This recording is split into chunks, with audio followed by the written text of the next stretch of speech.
Katonda sente zikyusa. Ewa Katonda sente zikyusa. Kubanga ne Nabi Muhammad sallallahu alaihi wasallam yatugamba hadithi ya Muslim nti omuntu bwafa ebintu bino bisigalawo. Yatugamba saddaaka ekulukuta, omwana omulongoofu n'eyirimu. Siba kiri ebyo byonna teri abikola nga talina sente.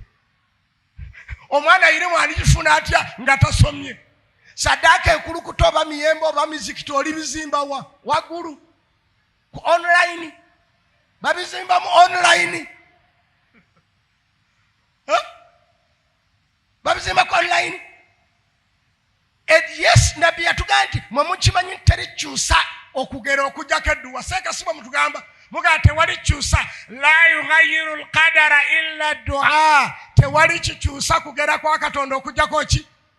Naye ate njagala mukimanyi nti edduwa ekulemberwa sente. How are you? How are you my dear? How are you? Kulwaki njagala nkubuulire bw'owulira ng'oyagala dduwa nyingi saddaaka nnyo. Abantu bajja kusabira azuuke n'ekiro aleme okwesabira asabire ggwe. Era omuntu bw'ajjeewuwo n'omuwa ky'abadde ayagala tayinzaga nti Allah nfuula atajja kusaba nkya. Aga Allah akwongere. Allah akole ki? Ye teyeesabira that time wabula asabira gwe amuwadde sente. Faranga. Newa Katonda zikyusa. Sekafaari bw'omugamba nti teri kikyusa okujjako okusaba. Naye ate sente ziyingira nnyo mu kusaba. Ne bwe mbeera ebyammwe ebyaffe ebyabakadde edda nga tusoma edduwa. Akuyise ku dduwa nga ya basmati. Omusabira nga akuyise ku dduwa nga ya kifudu.